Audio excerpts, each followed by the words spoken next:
कुंडा की पहल अब नगरवासियों का अभियान बन गई है। अल्थान पुलिस स्टेशन और जिंदगी जीव दया अभियान सूरत द्वारा कुंडा वितरण। अल्थान पुलिस स्टेशन और जिंदगी जीव दया अभियान सूरत ने आज 300 से अधिक निःशुल्क कुंडा वितरित करने का कार्यक्रम आयोजित किया। इस अभियान से पक्षियों के प्रति लोगों की सहानुभूति बढ़ी है और भीषण गर्मी में पक्षियों को भोजन और पानी उपलब्ध कराने की इच्छा के साथ दानी लोग प्रतिदिन पक्षियों की प्यास बुझाने के लिए बड़े पैमाने पर आगे आ रहे हैं।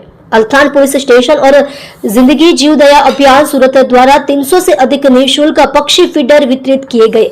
अल्थान श्याम मंदिर पुलिस चौकी पर कुंडों का निःशुल्क वितरण किया गया। जिंदगी जीव दया अभियान द्वारा स्वच्छंद विचरण करने वाले पक्षियों की प्यास बुझाने के लिए की गई पहल अब लगातार स्वागत हो रहा है और कई लोग मदद के लिए आगे आ रहे हैं और अपने स्तर पर भी पक्षियों के लिए व्यवस्था कर रहे हैं।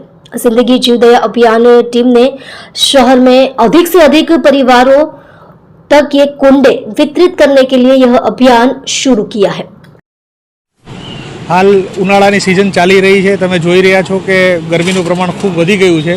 तेथी सूरत शहर पुलिस, अल्थाण पुलिस अने जिंदगी जीवदया अभियान ए ट्रस्ट द्वारा एमना बंनेना संयुक्त उपक्रमे जे पक्षीओ छे एमने पाणी पीवानी व्यवस्थाना भागरूपे આજરોજ सूरत शहर पुलिस तथा जिंदगी जीवदया अभियान ट्रस्ट तरफथी पाणीना कुंडा छे एनुं निःशुल्कपणे वितरण करવાનો कार्यक्रम योजायेल छे અને અમે આપના માધ્યમથી તમામ મિત્રોને અપીલ કરીએ છીએ કે ભાઈ ઉનાળામાં જે પશુ પક્ષીઓને પાણીની વ્યવસ્થા જે છે એ કુંડાઓ જે આ રીતે આપ મેળવીને આપના ઘરની બહાર અવશ્ય લગાવો, જેથી પશુ પક્ષીઓને આપણે જીવન અમૂલ્ય બચાવી શકીએ છીએ। Thank you.